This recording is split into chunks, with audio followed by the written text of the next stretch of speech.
তো 1450 বছর থেকে মুসলমান মানুষ যখন মারা যায় তো মুসলমান মানুষকে দাফন করার সময় পড়ে মিনহা খালাকনাকুম ওয়া ফিহা নুঈদুকুম ওয়া মিনহা নুখরিজুকুম তারাতান উখরা। আপনারা পড়েন পড়েন কিছু মাওলানা সাহেব ডিজিটাল ফতোয়া বের করেছে, এই দোয়া পড়ে যদি মাটি দেন তো মুর্দা জাহান্নামে যাবে। তো কিছুক্ষণের জন্য যদি বিশ্বাস করলি, নাউজুবিল্লাহ, একটা কথা বলছি বোঝার জন্য, যে এই দোয়া পড়ে মাটি দেওয়া যাবে না, আমি যদি মাটি দিই তো মুর্দা কেন জাহান্নামে যাবে? আমি যদি গান বাজাই তো মরা ব্যক্তি গুনাহ হবে? জোরে বলেন। তো এই মৌলবি যে ফাতোয়া দিচ্ছে, জাহিল ওর ফাতোয়া দিয়ে বোঝা যাচ্ছে, বুঝতে পারছেন? আমি আপনাদের সম্মুখে দলিল দিচ্ছি, শুনেন। সুনানুল কুবরা কিতাবটি আমার গাড়িতে রাখা আছে। ইমাম বাইহাকি লিখক, কমবেশ মোটামুটি 1150 বা 1100 বছর পূর্বে কিতাবটি লিখেছেন। এই কিতাবের মধ্যে হাদিস, কানজুল উম্মালের মধ্যে হাদিস, 10টি হাদিসের কিতাবের মধ্যে আছে নবী পাক সাল্লাল্লাহু আলাইহি সাল্লামের মেয়ে উম্মে কুলসুম রাদিয়াল্লাহু তাআলা আনহা যখন ইন্তিকাল করলেন, তিনাকে মাটি দেওয়ার সময় আমার আপনার নবী মিনহা খালাকনাকুম ওয়া ফিহা নুঈদুকুম ওয়া মিনহা নুখরিজুকুম তারাতান উখরা এই আয়াতটি পাঠ করলেন। জোরে বলেন সুবহানাল্লাহ। এখন এই মৌলভী সাহেব বলল যে হাদিসটি জয়ীফ, কিন্তু আমি বললাম কি প্রত্যেক মুহাদ্দিসিন ঐক্যমত জয়ীফ হাদিসে আমল করা মুস্তাহাব, জয়ীফ হাদিসে আমল করা জায়েজ। এখন বলবো এই হাদিসে আমল করা যাবে কিনা, এটা আজকের চানাচুর বেচনেওয়ালা মৌলভী ফয়সালা করবে না যুগের শ্রেষ্ঠ ইমাম ফয়সালা করবে? আর এই বিষয়ে সবচাইতে বেশি বলেন আহলে হাদিস জামাতের মাওলানারা। অনেকেও বিদাত বলে, হারাম বলে, কিন্তু আমি দলিল আহলে হাদিস ভাইদের কিতাব থেকে দেব, বুঝতে পারছেন? সৌদি আরবের সবচাইতে বড় মুফতি ইবনে বাজ, নাম শুনেছেন? নাম হয়তো শুনেননি, আহলে হাদিস ভাইরা ভালো করে নাম জানবেন। সৌদি আরবের সবচাইতে বড় মুফতি ইবনে বাজ, যাকে তারা আহলে হাদিস মতের আলিমরা সৌদি মুফতি আজমে সৌদি আরব বলে, সবচাইতে বড় মুফতি বলে। ওই মুফতি সাহেব ফাতোয়া দিয়েছেন উটের পেশাব পান করা জায়েজ, তাই ভারতের মৌলবীরাও বলছে উটের পেশাব পান করা জায়েজ, বুঝতে পারছেন? ওই মৌলবী ফাতোয়া দিয়েছেন সমুদ্রতে যা থাকে সব খাওয়া যায়, কাছুয়া হোক, কুমির হোক, ব্যাং হোক, আপনার যা হোক সব খাওয়া যায়, আপনার রুচলে খান, না রুচলে খেন না।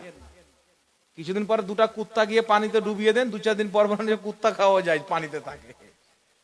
তো সমুদ্র নদীর মাছ ব্যতীত কিছু খাওয়া যায় নাই, বুঝতে পেরেছেন? এটাই হলো সঠিক ফতোয়া। যাই হোক, ইমাম আপনার ইবনে বাজ সাহেব সৌদি আরবের সবচাইতে বড় মুফতি, তিনার লেখা কিতাব মাজমুআ ফাতাওয়া, এই কিতাবের মধ্যে তিনাকে জিজ্ঞাসা করা হলো, সৌদি আরবে প্রশ্ন করেছেন ওনাকে, মিনহা খালাকনাকুম ওয়া ফিহা নুঈদুকুম ওয়া মিনহা নুখরিজুকুম তারাতান উখরা, এই মাটি দিয়ে দোয়া যাওয়া, এই মাটি ইনদাদ দাফান, দাফনের সময়, মাটি দেওয়ার সময় এই দোয়াটি পাঠ করা যাবে কি যাবে না? তো জবাব কি দিচ্ছেন? জবাব হাজা সুন্নাতুন, এই আয়াতটি পড়ে মাটি দেওয়া সুন্নাত। জোরে বলেন সুবহানাল্লাহ। আর একটু জোরে বলবেন না সুবহানাল্লাহ?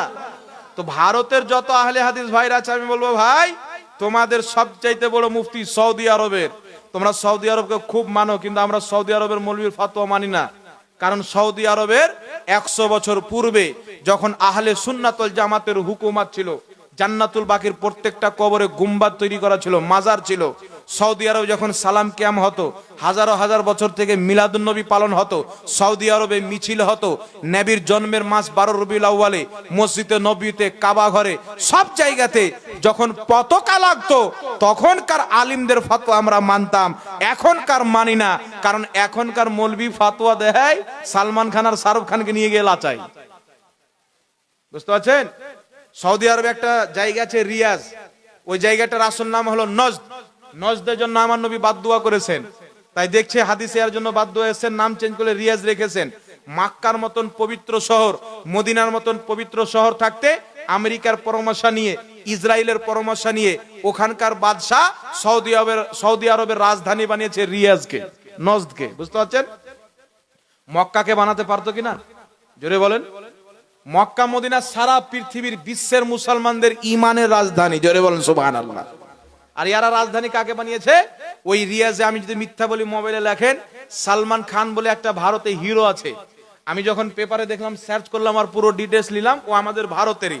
আর একটা হিরোইন আছে যার নাম হলো শিল্পা শেট্টি, আমি পেপারে যখন পড়লাম সৌদি আরবে এরা দুইজনকে দাওয়াত দিয়েছে আর রিয়াজে গিয়ে এরা ড্যান্স করেছে। এ ড্যান্স করছে দুইজন হিরো আর হিরোইন, ছোট ছোট কাপড় পরে, আর গোটা সৌদি আরব দেখছে। দুই একটা শেখও বসে আছে সামনে। নাউজুবিল্লাহ বলবেন না? তাহলে ওই শেখের ভিডিও মানে ফতোয়া মানা যাবে? কিন্তু আপনারা তো মানেন। তো আপনাদের শেখ বলছে এই মাটি দিয়ে দোয়া দেওয়া, দোয়া করা হচ্ছে সুন্নাত।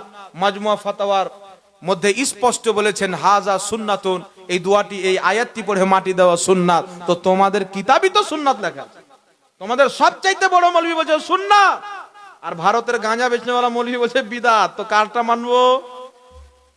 এটা ওদের ফতোয়া হলো। এইবার শুনেন, জগৎ বিখ্যাত ইমাম ইমাম নববী রাহমাতুল্লাহ আলাইহি, যাকে আহলে হাদিস ভাইরাও ইমাম মানে, দেওবন্দি ভাইরাও ইমাম মানে, আমরাও ইমাম মানি।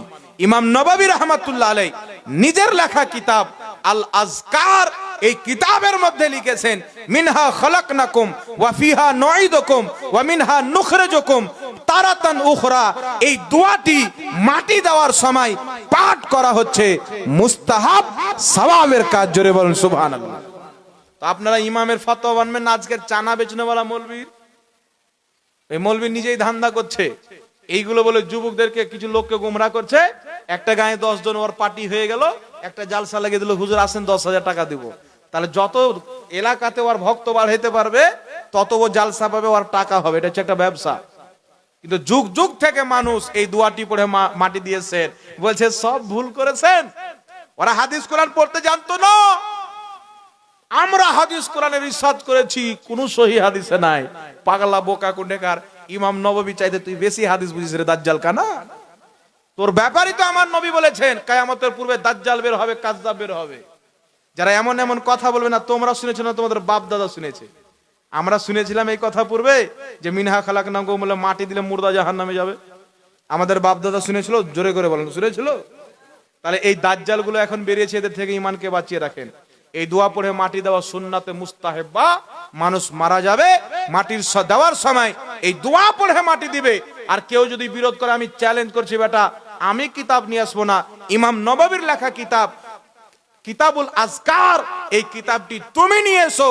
ওই কিতাবের মধ্যে যদি এই দোয়া পড়ে মাটি দেওয়া মুস্তাহাব সওয়াবের কাজ যদি না থাকে, 1 লাখ টাকা দিব, এখান থেকে জুতোর মালা পড়ে বাড়ি যাবে। কিতাব আপনাকে নিয়ে আসতে হবে। তাই বিরাদর ইসলাম, আজকের মুন্সি থেকে ঈমান বাঁচিয়ে রাখেন। আগেকার ইমাম মুহাদ্দিসিনগণ যে ইসলাম আমাদেরকে দিয়েছেন ওটাই হচ্ছে সঠিক। আর আমার নবী বলেছেন কিয়ামতের পূর্বে 72 ফিরকা বের হবে। এই মৌলবীরা আপনাকে ফিরকা বানাচ্ছে, এই মৌলবীরা দল বানাচ্ছে। আর যে ফিরকা বানাবে ও দলিল কোরআন হাদিস থেকে দিবে, বুঝতে পারছেন? ও দলিল আর বাজার থেকে দিবে না, কোরআন হাদিস থেকে দিবে। আর যে যত বেশি ভালো করে ফিরকা মজবুত করবে, অত বেশি বলবে সহিহ হাদিস আর কোরআন। কিন্তু আপনাকে ইমামদের ফতোয়া বলছে শুনেন। ইমাম সাবি রাহমাতুল্লাহ আলাইহি, বিখ্যাত ইমাম, যিনি কোরআন পাকের তাফসীর লিখেছেন, তাফসীরে সাবি, যিনাকে সবাই মাথার তাজ মানে, তাফসীরে সাবির মধ্যে লিখেছেন যে কোনো ব্যক্তি যদি কোরআন আর সহিহ হাদিস বলে কথা বলে বা সাহাবীর উক্তি দেয়, আর সেই যদি কোনো মাযহাবকে না মানে, তো তিনি ফতোয়া দিয়েছেন ওই ব্যক্তি পথভ্রষ্ট এবং পথভ্রষ্টকারী। ওই যতই সহিহ হাদিস আর কোরআন পাকের আয়াত বলুক, ওর কথা শোনা যাবে না, ওর ফতোয়া মানা যাবে না। জোরে বলেন সুবহানাল্লাহ। আরেকটি জোরে বলবেন না সুবহানাল্লাহ।